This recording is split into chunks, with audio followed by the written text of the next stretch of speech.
If you're a leader or an aspiring leader in the business of lifelong learning, you're in the right place. I'm Celisa Steele. And I'm Jeff Cobb, and this is the Leading Learning Podcast.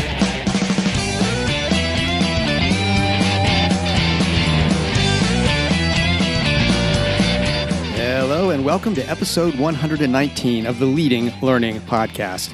In this episode, we talk with Jennifer Abrams, a communications expert, a designer of professional development, a speaker, an author, and with a few e-courses under her belt, an ESME, aka an entrepreneurial subject matter expert. And if that term is new to you or you need a refresher, we'll be sure to post a link to an article about the rise of the ESME in the show notes for this episode, which you can find at leadinglearning.com/episode 119. Now, before we get to the interview with Jennifer, we want to acknowledge our sponsor for the first quarter of 2018. We're glad to have Blue Sky eLearn sponsoring this quarter. Blue Sky is the maker of the PATH Learning Management System, an award-winning cloud-based learning solution that empowers your organization to maximize its message.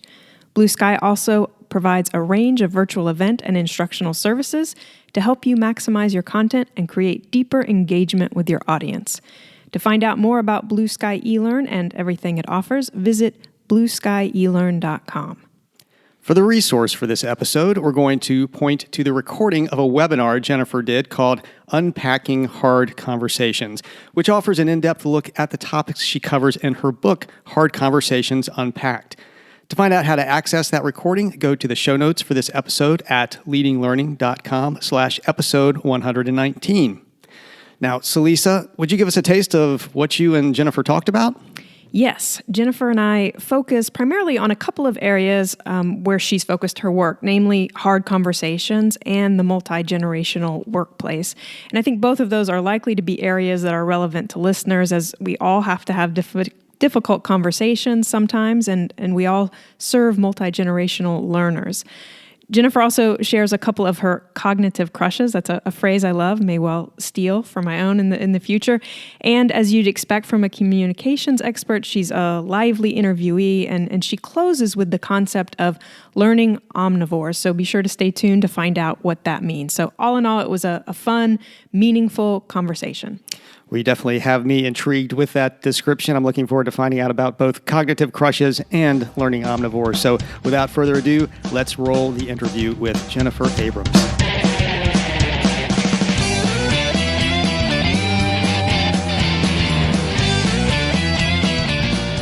Hello out there. I'm Celisa Steele, and this is the Leading Learning Podcast. Today, I'm joined by Jennifer Abrams. Jennifer is an educational and communications consultant, providing workshops, keynotes, coaching, professional development, design, and consultative support nationally and internationally to a variety of organizations, from public and independent schools to hospitals to universities to nonprofits and associations. She's also an author, and her books include Having Hard Conversations, The Multigenerational Workplace, and Hard Conversations Unpacked. Jennifer, welcome to the Leading Learning Podcast. Oh, thank you for having me. So my introduction and my brief overview of what you do was exactly that, brief. And so I'd like to give you the chance here to kick things off by saying a little bit more about yourself, your work, your interests. Well, I am, thank you again. I am a former high school English teacher turned new teacher coach, turned administrator coach, turned consultant, and started working in hospitals and have the opportunity, I hope, this week to start working with startups here in the Bay Area. And what I'm interested in is exactly what this podcast does, which is how do we support adults in their development as human beings, as professionals, and what types of learning can we provide clinically, content-wise, technically, but also sort of communication-based so that we can grow as individuals as well as experts in our field. And so I've been exploring that now outside of organizations that I've been an employee of. I've been doing this now for 5 years after 26 years in a school district. And it's been an amazing journey. And as we talked off podcast, I was just in England doing work. It's just been really fun. Well, great. And like you said, we definitely have a shared interest in this idea of adults and how best to support them in their learning. And as I mentioned, when I was talking about your background, that hard conversations is one of these areas where you've chosen to focus some of your work. So I'd like you to define for us what you mean by hard conversations, and maybe as part of that, give us some examples of hard conversations. So I was just working with educators all across Africa, Eastern Europe, and Europe over the last weekend. They came to a school in the UK, in London, and hard conversations for them varied. So I started with the idea that in many of our fields, we have either qualifications or credentials or expertise in our content. In schools, we can teach third graders or we can teach reading. As a nurse, you know how to work bedside. You know about clinical expertise if you're in the ICU. And what we don't get a lot of is this ability to work collaboratively with the other adults. We either have kids or we have patients, but that idea of sort of cross the group that we're really working with to serve our customer or student or patient, we don't get a lot of background in. And so what these particular people that were coming to this workshop were saying was, wow, I have a mandate that I'm trying to roll out, or I have a really challenging person on my team, or I have to say something pretty difficult to a client, i.e. a parent, and I don't have the skill set for that. So whatever is hard for you to communicate, or it's too hard for you to communicate to this person, my supervisor, I'm trying to get information to my boss. It was that kind of hard conversation we worked on. So to me, hard conversations are broad-based, and they're whatever is challenging to you. And my hope is that by the time we go through the books that I've written or workshops or coaching that I offer, you're better able to have a humane, growth-producing conversation. And that is really where I go. Some people need to be more humane, and some people need to be more clear and more growth-producing about what the outcome is. And so sometimes it's either or a little sided on this side versus the other side. Somebody said to me, I thought I was going to come and I was going to learn how to have a hard conversation. He was a British man. And he said, and what I realized was I need to have softer conversations. So that it could be, it's about better communication. Yes, great. Well, and because this is the Leading Learning podcast, and we're both so interested in learning, I mean, what do you see as the connections between having hard conversations and learning, and do organizations that offer continuing education, professional development, other types of learning? I mean, is there a need or maybe even an obligation to address hard conversations? I have a cognitive crush on two researchers. I don't ever really quite know what to say about. I was like, I don't know them well, so I just have cognitive crushes on their brains. Bob Keegan and Lisa Lasko-Leahy are two Harvard psychologists, and they've written a number of books, but their last book is called An Everyone Culture. And it's sort of a compilation of what their work is. They're interested in cognitive developmental theory. And what they talk about is, are we in the business of not only getting our product designed and sold, or the patient getting better and getting out of ICU, or are we trying to teach the children? Are we really trying to develop the people in the organization? And is that a part of your mission? And it doesn't make you money. You see what I'm saying? But you're developing the adults. So you're always in sort of the human development business and the talent development business. And do I think that organizations need to do that? The answer is yes. I think a more conscious, intentional, capable, communicatively savvy employee or colleague is just a gift, because it'll make the work go easier. So sometimes it's challenging for the individuals to push back or to have cognitive conflict in their teams. And do I think that hard conversations is possibly perceived as an indirect kind of thing to whatever your ultimate product or outcome needs to be? The answer is yes. Is it essential? The answer is yes. Yeah. But I think it's sort of yes and. But people will say, well, this is really interesting. It doesn't actually create the iPhone. It's not a technical thing. And I said, yeah, but the two people arguing about how to get the iPhone designed and doing it better, that makes the iPhone a lot easier to make. And so the answer is it's an essential piece to be able to find your voice around what matters, regardless of your field.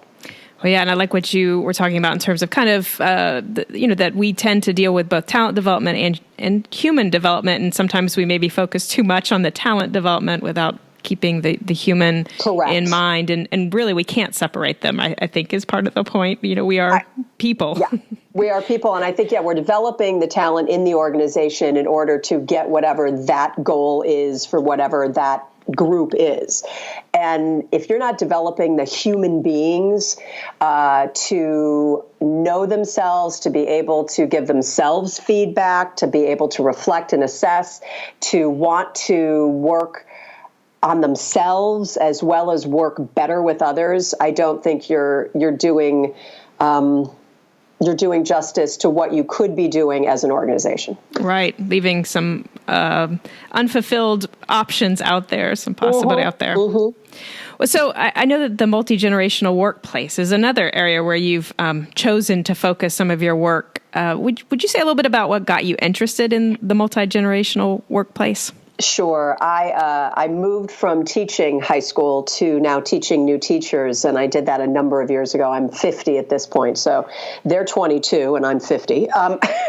And when I first started, I was working with new teachers and recognizing that we were having different ideas about what work is, what time is, what a career path might look like, what a life-work balance might look like, how one might communicate effectively in a variety of different mediums, what professional development or professional learning opportunities might look like.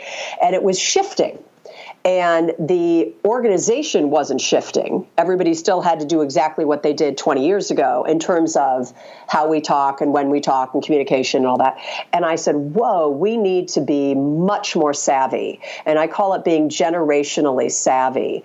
And so I talked to my then superintendent, who was working with new administrators at the time, developing them for the field of education. And both of us were trying to figure out how to do it with new people into the profession and new people now leading the profession. And then I found Valerie Von Frank. She was a co-writer. She's an educational journalist. And with her and her support, I wrote a book called The Multigenerational Workplace: Communicate, Collaborate, and Create Community. And it has it's really funny. I started working on it and doing the workshops and talking about it maybe in 2009-10. It got published in 2013, and now people are like, what's going on? And it's like, yeah, it's 2018. Hello, welcome to the party. And now we're moving into almost a newer generation, and within 4 years we'll be with Generation Z. So it's sort of like it took a while, but it's incredibly important to look through that lens to see that it is just a way of looking at the world, and it could be by age alone. And how do you communicate from being 50 and 22, from being a 65-year-old CEO? I mean, it's all important to look at how other people look at the workplace. So I think it's a really important book. Well, I think it's very interesting, and you're right. It seems like it's the talk about, the buzz about the multi-generational workplace has really just picked up and is snowballing. And I can say that as I look out my window and it's snowing here where I am. Yes, of course. But, so if you've talked about the workplace, but then there's also just the multi-generational learners that we're dealing with now. So talk a little bit about some of the challenges and opportunities that these many generations of learners represent, and what do you think generationally savvy learning businesses would do to address those challenges and to capitalize on those opportunities? I think that I guess my immediate thought is there are so many other ways. There's so many ways. Like, we're literally having a podcast right now. Like, we're talking on a podcast. When 20 years ago did people do podcasts?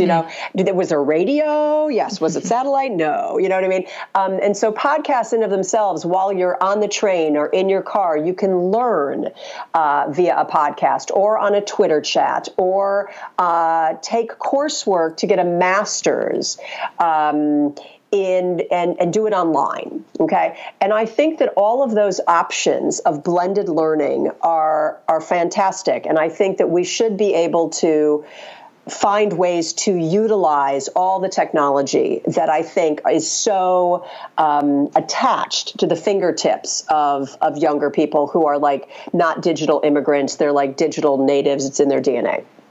And this is my caution. I did meet somebody who was getting a, wait for it, master's in organizational leadership online.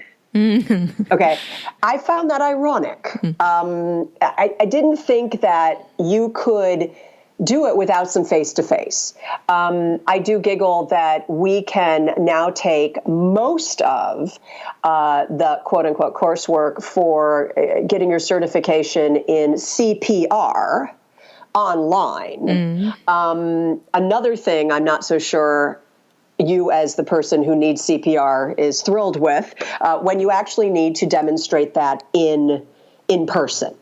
So it's sort of like, what can you learn about surgery and flying a plane and teaching, and what can you do online, and what can you then absolutely need to have as a learning opportunity in person, in a practicum, doing it. So I love the generational options, and I understand that people are connected to phones. And the caution I always put into the generational thing is we are losing the ability in some ways to make decisions that I think might be in the best interest of the learning target and the ultimate experience of somebody who's getting the product or getting, the student or whatever, if we don't do some stuff face to face. So it's just know that should be a discussion, right? Don't just go, oh yeah, we're just going to do it all online now because it's easier for people to do it asynchronously. Well, maybe it's not always a good idea to not be face to face to have that learning experience. Well, and I think what you're getting at is that we have options, and technology has given us more options. That doesn't mean they always fit the particular case. And so we have to think more about, not necessarily convenience to the learner, but more about those learning goals and outcomes that we want to have, and then think about what supports that. Exactly. I completely agree. And I understand that money-wise, finance-wise, return on investment-wise, we can get this done, and it will be. Somebody said to me, and I love startup ed tech, educational technology companies. I've worked as an advisor for a venture capital fund that supports them. I think that startups are great. But one woman was saying to me, oh yeah, we're going to do this PD thing. We're going to do it. Can you do having hard conversations? We want it in a short time frame. We're going to have you talk online.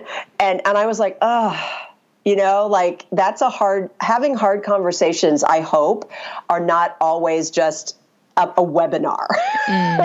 Do you see how it is not wrong? I've done webinars on hard conversations. I want to get the information out. I've done webinars on different books with people in the Middle East. It's the way to go. It's the globe, right? It's just a challenge for me to see how that medium might generationally or globally be the best medium for communicating with the learning target I'm trying to get across. You know what I mean? Right. It's tricky. Right. It's this idea of kind of sometimes I think people, when they think they're looking for a certain solution and they put constraints around it, it's like got to be an hour long and it's got to be online, and it's and that's, again, to your point, not necessarily supporting really what's the driver, what's the underlying goal of yes. that time and that topic. Yes. So, I know one of the other things that you do is that you offer workshops that are geared to help people get more comfortable, more confident presenting, facilitating, designing trainings. And here at my company at Tagoras, investing in subject matter experts and providing them with resources and training is something that we often advocate, because we find so many learning businesses rely on subject matter experts to develop or deliver training or both, and yet many of those SMEs don't really have the experience or expertise beyond their specific, content domain. They don't know about the latest research and findings about effective learning and how adults learn. And so I'm wondering, when you're working with subject matter experts and others and trying to help them get better and more confident at presenting and facilitating, what do you tend to see as the biggest opportunity for improvement? Are there kind of one or two concepts or skills that if people, kind of quote, get those, that it makes a really appreciable difference? I'm just going to tag on to your concept of the idea of adult learning. And I talk a lot about this with people in coaching, with people in facilitating or in presenting. Adult learners need, to be engaged and active and self-directed, and they have to be in the learning. And I think that subject-specific folks or content folks think that they are there to teach the content, and they roll their content in, and they don't allow the adult in the room to make sense of it, to apply it, to get sticky with it, to kind of shape it, because they have a lot to say. I have a wonderful story of a gentleman who thought when he came in to teach that he was there to lecture bell to bell. And when I suggested the idea that a learner needed to make sense of it and you needed to engage with certain things, he said, well, all of that student stuff is going to cut into the time for my lecture. And I wonder if content-specific folks understand the learning theory that requires a lot of, I call it, set it up and then be quiet.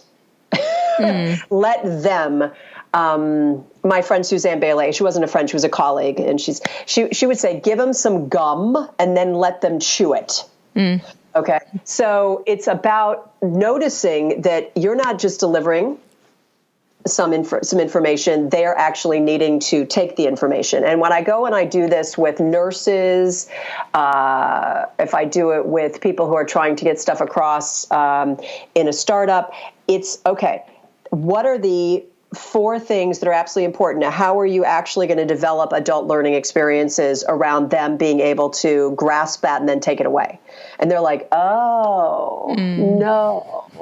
Then I go, okay, now, second thing, where are they developmentally in this? Are they complete novices? Because I've got all of these fabulous computer science people, math teachers, physics teachers, everything's connected. Everything's a part of it. And it's like, no, we're starting from scratch. Presume that some of the people in the room have no knowledge or a base knowledge. And they're like, oh, this isn't fun. This is too general. This is too basic. And I'm like, ha. Do you want them to understand what it is? We got to change up what your little chewable bites are so that you can get people there. It's like I have a personal trainer, and if I'm supposed to do one specific task, you have to backwards design it. And I think that those things, adults need to be engaged, and it all needs to be developmentally there. And then people go, I didn't even know how complex this was. So we back up and we do some questions. What are your learning targets? Who are these people? And we could go into it I'm fascinated by this topic, as I'm sure you are. It's what you do. But yeah, there's a lot to be said. So it sounds like, right, there's that you often come up against that sort of curse of knowledge, those experts who don't understand that, we might have to limit it to those 4 key points, and then getting down to that, really whittling it down so that then there is that time for the adults to actually chew that gum. You got it. Yeah. You got it. I know one of the other things that you talk about and write about is scripting, both to avoid trigger words that can negatively impact listeners, and also to use words that will influence and persuade listeners. So would you talk a little bit about scripting and how we can determine those words that have those negative powers, those positive powers? I call them trigger words. So let's talk just about trigger words. Trigger words are also saliva moments. I have a very dear colleague I used to work with named Burton. And Burton and I had different communication styles. And I was much more a Gen Xer, and he was much more a traditionalist. And I would say something to Burton, and Burton would make a noise. Now, do you hear that saliva? He just absolutely, and he would, the air would come out, his face would get grimacy, and he'd say, Jennifer, that was not ready for takeoff. You need to restate what you just said because it's going to offend somebody.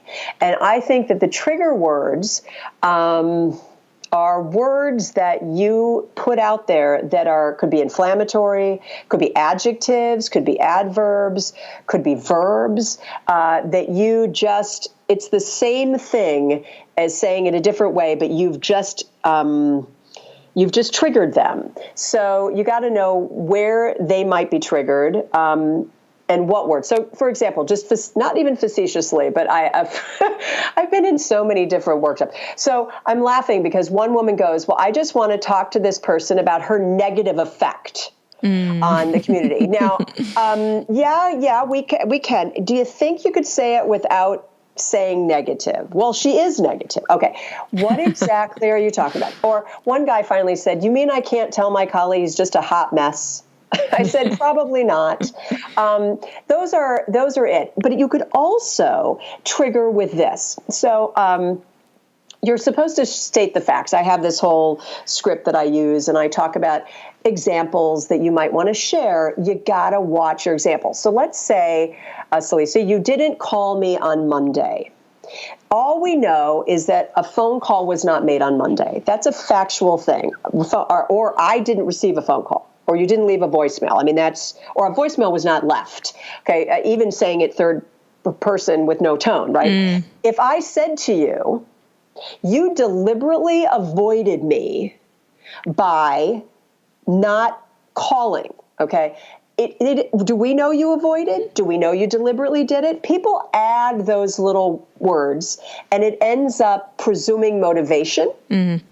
And that kind of stuff also triggers. So that's just, triggers can happen in tone. It can happen in additional words. It can happen in verbs that just, get added. It's almost like a thesaurus. You know what I mean? Like you can have a concern, but you can also have a situation. You could have you could just be puzzled by something, or you could have an issue. You know what I mean? It's about just knowing that kind of stuff. And so that makes sense. That it sounds like often one of the ways to avoid trigger words is to really focus on the facts, stated as neutrally as possible. Correct. And then in terms of, this idea of influence and persuasion, are there specific phrases or kind of, a similar thing you can do with scripting to really, up the influence and persuasiveness of what you're saying to someone else? Yes. I think so I have several cognitive crushes. I just mentioned one was Keegan and Leahy. This is my, the second one for the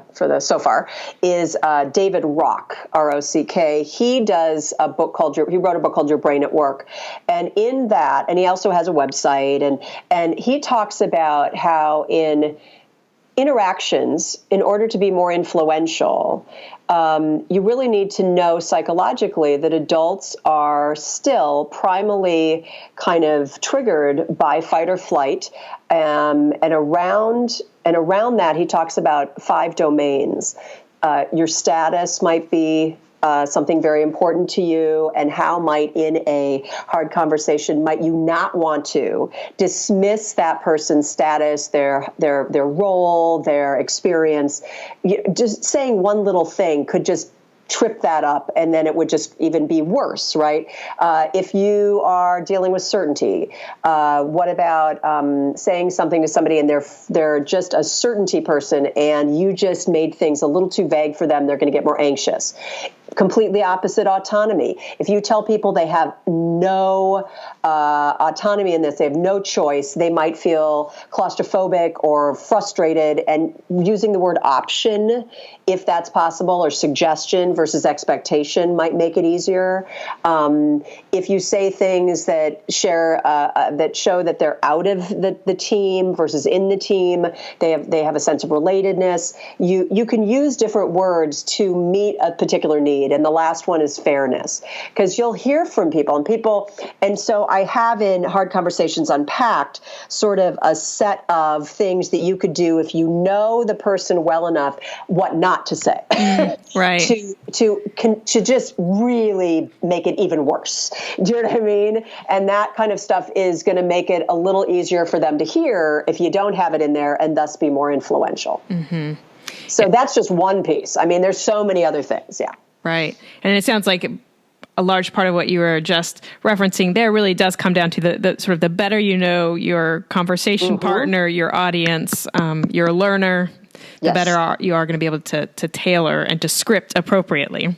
And I think that goes back to, we have a really hard time even articulating what we want to say. That's on our side. That's not egocentric per se, but it's just an agency, a sense of voice, a sense of what do we want to say. Then we have to become more allocentric.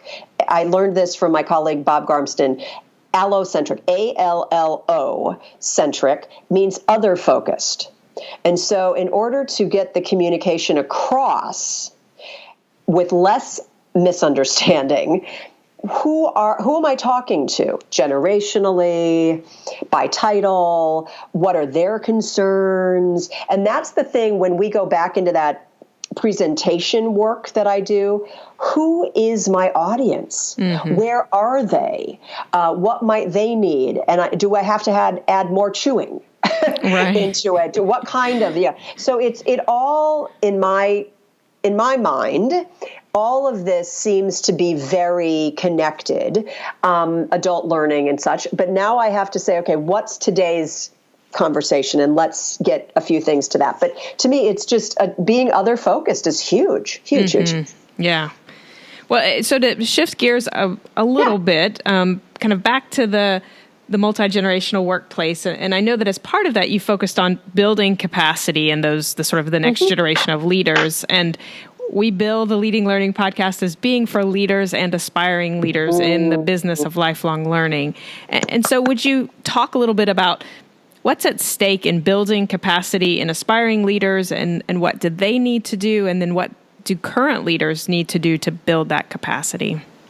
So when I think about the younger, and I assume, and you could be an aspiring or an emerging leader at whatever age, but my assumption is that you are a 20-something or 30-something really trying to take a leadership role, and I was, and so I applaud that. If you are in that situation, know your generations, know the other person. You are now needing to lead people of all different generations, and your way of doing something may be more efficient. It may be more pragmatic. It might be more technologically savvy. But I think that discounting other people's ways of doing things is going to dismiss a lot of institutional history, but also just create bad feelings. This young know-it-all, blah, blah, blah, blah, blah. So why not respect people? And so there are ways for an aspiring leader to not come across that way. If we, and I'm going to say the complete opposite, to really supporting aspiring leaders, I think one of the things that was so helpful to me was this idea that if you are 20 or 30, you always remember you could vote somebody off an island or vote somebody off Dancing with the Stars or upload a Yelp review or have a blog or be absolutely in the world in a collaborative way. Okay. And it didn't require you to have ages and years and years and years and years. So I think the idea that we, quote unquote, older people can receive feedback from our younger colleagues and take it in and understand that we were the people that started collaborative groups in elementary school. We wanted people to work effectively on a team, and that they are wanting to contribute, and they're not just jumping in and discounting per se all of the institutional history, but they want to contribute, and to be very generous with that, I think, is what I'd say to older, more veteran, more seasoned and experienced people about a younger person coming in. Because that's happened to me, where somebody goes, oh my gosh, we're going to be here together for 2 days, just some thoughts for tomorrow to make it even better. And I'm like, excuse me, I'm the teacher and you're the student. And then I realized, wait a minute, he's telling me something so that I can be even better. Hear him. You know what I mean? Don't just worry about your ego. Worry about the learning experience for those in the workplace. And so I kind of sat down and I learned, and it was great. And now I'm sure a superintendent somewhere. So it's fabulous. Well, so this is the next to last question, and it's one we like to ask of all the guests on the Leading Learning podcast. And it's just, if you could describe one of the most powerful learning experiences that you've been involved in as an adult since finishing your formal education. Can I share two? Sure. I'll share them pretty short. Okay. So one was being coached by Bob Garmston, who created cognitive coaching, and being literally there were like 75 people in the room, and he said, I really want to use you as a person to coach in front of everybody. And I thought I was just there to sort of be the other person and help him out.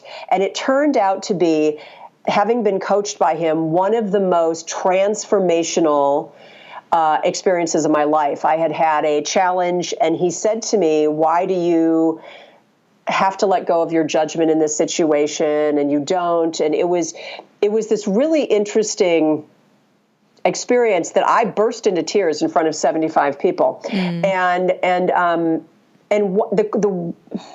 the way he asked questions, the way he coached, the way he supported me, without making it, I'm not going to not make you uncomfortable. I'm going to ask you a question. And I trust that even if you have a feeling about it, you're going to be able to handle it. That was incredibly transformational for me. And it changed me, and it led me to my Hard Conversations book. So it's just sort of about allowing adults to be adults and to grow, and maybe it's uncomfortable. And we're still very close colleagues and presented together, and I adore him. So being coached by somebody who didn't let me off the hook, but lovingly kind of pushed me to consider something, was really helpful. The other thing is that a colleague of mine started something in our field called Learning Omnivores. And he said, we are always presenting. We are always the person giving the workshop. We need to be learning so much more than we have time for. So we're going to design this thing where we're going to go to a person and say, we want to learn with you. We'll fly to you. We'll put ourselves up, and we want to be with you and ask you about your learning. And I remember thinking, I can call people, I can ask people what they think, I can call professors, and even if it's just me, and I called a gentleman named Robert Marshak. Robert Marshak wrote a book called Covert Processes at Work, Understanding Organizational Dynamics. And I called him, and he was like, you want to fly to DC and do a book study with me about my book. I go, yep, that's what I want to do. And I spent the day with a colleague of mine and him, and we studied the book.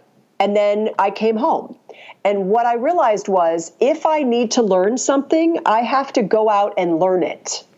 And that sense of resourcefulness and agency that Learning Omnivores gave me was something that I share with people, and nobody else has taken me up on it. I think not me like, oh, please hire me. Right. That's what I'm saying. I'm saying, you want to go learn something? Go find the person, write them, and do it. Yeah. And people are like, what? You know what I mean? I think that sense of freedom and responsibility and ownership has been transformational for me. That's great. I love that idea of the learning omnivores, and that, like you said, you can be completely resourceful yourself. You have this agency. You can go out, and if you know what you need to learn, you can go and find someone to work with. That's wonderful. Thank you.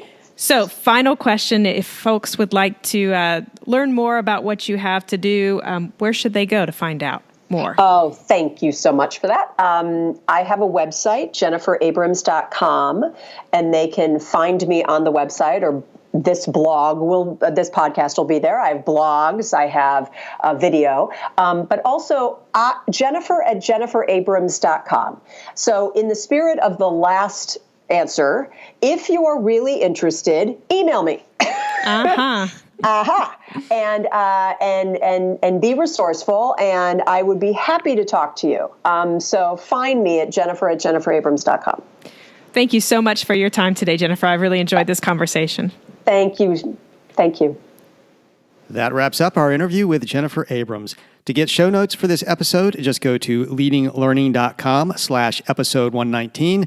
And the show notes will include a link to get the recording of Jennifer's Unpacking Hard Conversations webinar, the resource that we highlighted for this episode. And while you're there on the show notes page, you're going to see various options for subscribing to the podcast. And if you're getting value out of what you hear, we would be truly grateful if you would subscribe. We would also be grateful if you'd take just a minute to give us a rating on iTunes.